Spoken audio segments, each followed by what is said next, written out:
去澳門做服務員同內地有咩區別？第一，人工唔同，內地服務員普遍3到5K，捱更抵夜先得咁少；澳門普遍係8到10K， 5星級酒店、高級餐廳仲會更高。第二，工作制度唔同，內地經常9到11個鐘返工，月休2到3日係常態，加班仲冇補貼。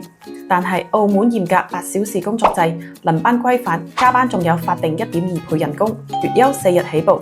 仲有年假、病假、醫療保障等等。第三，語言同眼界唔同，內地返工淨係講普通話，接觸嘅人群單一；澳門返工普通話加粵語係必備嘅，識講英文呢仲有優勢。